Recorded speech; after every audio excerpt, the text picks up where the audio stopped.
Halo Healthy Friend, kembali lagi bersama saya Dr. Pin dan sebelah sini ada Dr. Ingrid Budiman, spesialis gizi klinik. Halo Healthy Friend. Halo. Nah, hari ini kita akan membahas tentang banyak orang nih bilang skip makanan pagi. Skip misalnya tidak makan, tidak sarapan pagi, berharapnya kurus, berharapnya saya kurangi kalorinya nih, ya kan? Yeah. Tapi sebenarnya itu skip makan pagi itu sebenarnya bikin gemuk loh. Nah, pengen tahu kok bisa sih kalau kita nggak makan pagi malah tambah gemuk? Nah, ayo kita ngobrol ya dok ya. Yeah. Nah, coba dok mungkin jelasin gimana deh dok, kok bisa gitu orang nggak makan padahal nggak makan sarapan pagi, kok malah jadi gemuk gitu? Kan banyak banget gitu loh, baik wanita atau pria sering banget nggak makan pagi gitu. Tujuan mau kurus, iya sebenarnya benar. Kalau tidak makan pagi justru bisa jadi gemuk. Wow. Memang mungkin harapan pertamanya adalah kurangin satu jadwal makan, jadi sisa kalorinya jadi sedikit kan? Itu mungkin maksudnya. Cuma memang masalah makan ini bukan cuma masalah kenyang apa enggak atau yang masuk mulut apa enggak. Nah, pada proses makan itu banyak hormon yang terlibat di situ. Itu nanti yang bisa berubah dan bikin kita jadi gemuk. Oke, berarti jadi tidak sarapan pagi itu bisa mempengaruhi hormon-hormon dalam tubuh kita. Benar. Itu yang membuat kita malah tambah gemuk. Nah, boleh dok, kasih jelasin lebih detail dikit deh tentang hormonnya kayak gimana sih?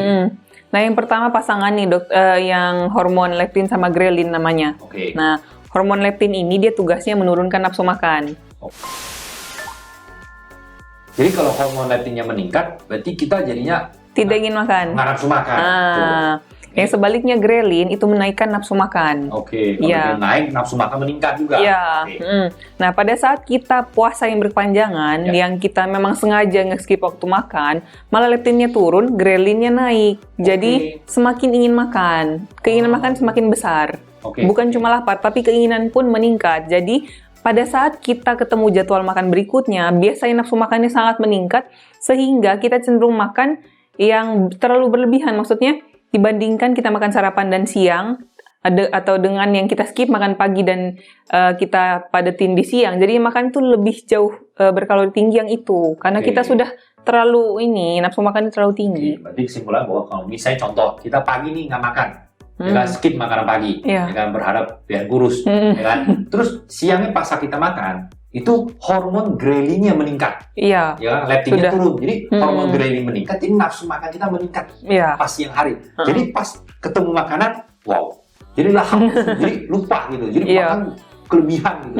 Seharusnya dia nggak mungkin makan segitu, dia tambah nafsu makan, jadi makan kelebihan, kalori berlebihan, sehingga otomatis berat badan naik. Iya. Selain tadi dua hormon itu, apa lagi hormon yang lain? Ada lagi namanya hormon insulin. Nah, begini, kalau kita makan nih, kan memang dicerna sama badan.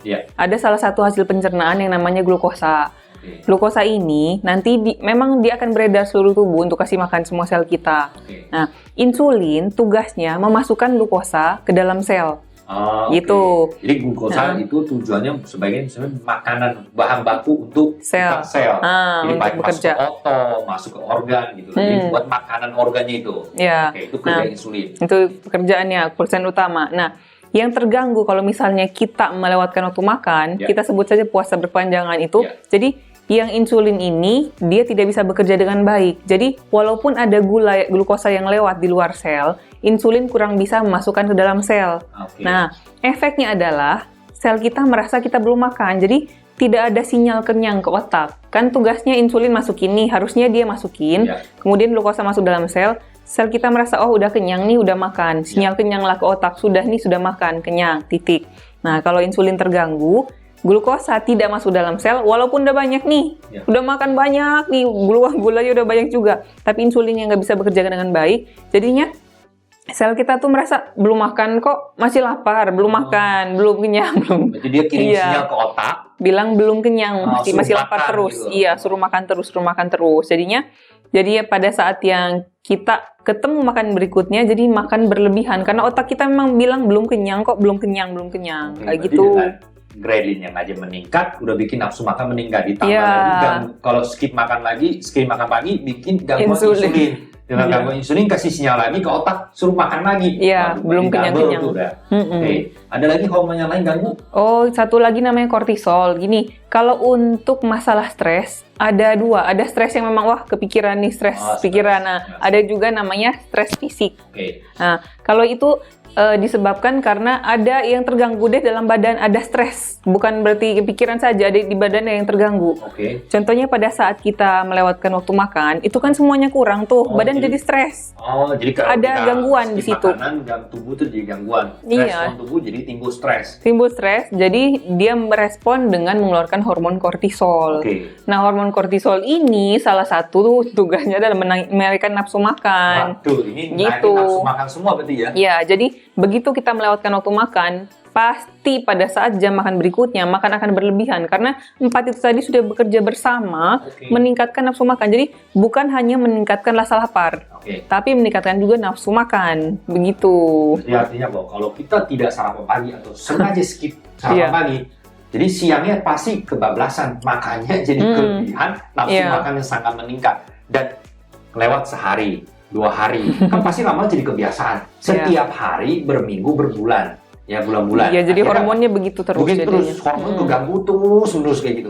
Nafsu makan tiap hari meningkat terus pada siang hari. Otomatis berat badan itu naik terus. Gitu.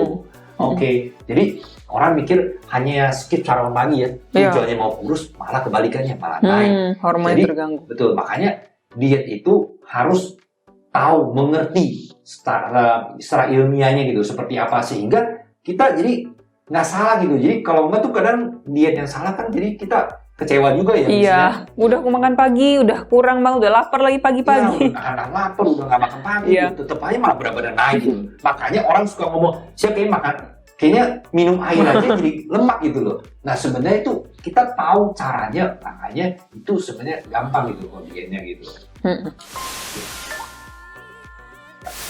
Nah, healthy friends, sekarang kita udah ngerti kan bahwa betapa pentingnya namanya sarapan pagi, ya, karena akan mengganggu hormon kita. Dan wanita pada tahu lah ya, kan wanita dibilang adalah wanita hormonal. Jadi saat hormon kalau mendekati menstruasi kan pasti terjadi hormon yang terganggu sehingga cepat emosi dan lain-lain.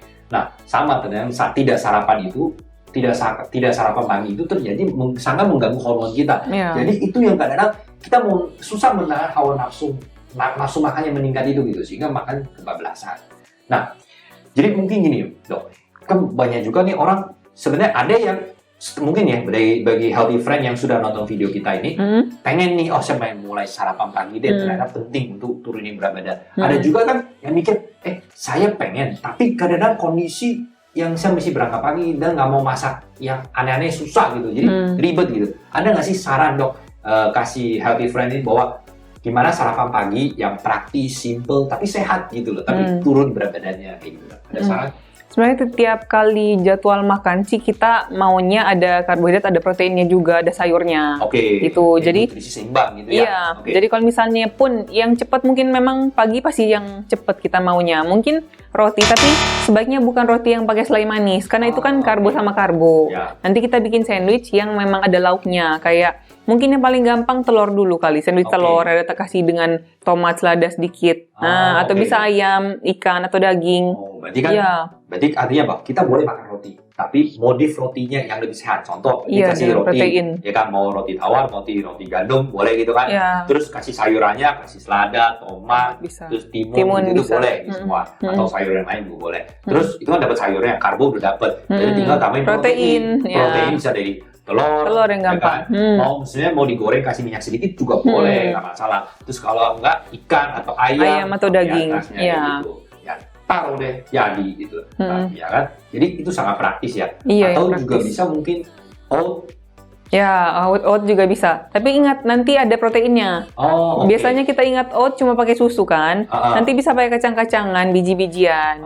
Bisa mau hazelnut, mau kacang mete yang kita sering dapat di sini kan kacang mete mungkin. Yang panggang biasa boleh. Jadi bisa dapat karbohidratnya, dapat proteinnya juga. Iya. Iya. Nah, jadi healthy friend. Nah, ini kan sebagai tips ya, biar misalnya sarapan pagi ada yang praktis, yang simple seperti apa. Nanti di video kami akan terus kita produksi video-video ngajarin nih cara masak dan ide-ide bagaimana sarapan pagi yang sehat seperti apa. Misalnya kita bikin varian sandwich seperti apa, kita akan bikin videonya sehingga kita memberikan solusi dan tipsnya sehingga healthy friend bisa mengikuti gitu loh. Jadi jangan lupa untuk subscribe YouTube channel kami, ya kan, sehingga mendapatkan ilmu dan tips-tips yang bisa kita praktekkan langsung kayak gitu loh. Dan bagi Anda yang merasa bermanfaat, boleh share ke teman-teman, keluarga, sehingga kita sama-sama diet yang sehat, ya, mencegah berbagai penyakit yang tidak kita harapkan seperti serangan jantung, kolesterol tinggi, dan lain-lain itu. Dan bisa juga follow Instagram dan TikTok kami untuk mendapatkan informasi lebih detail.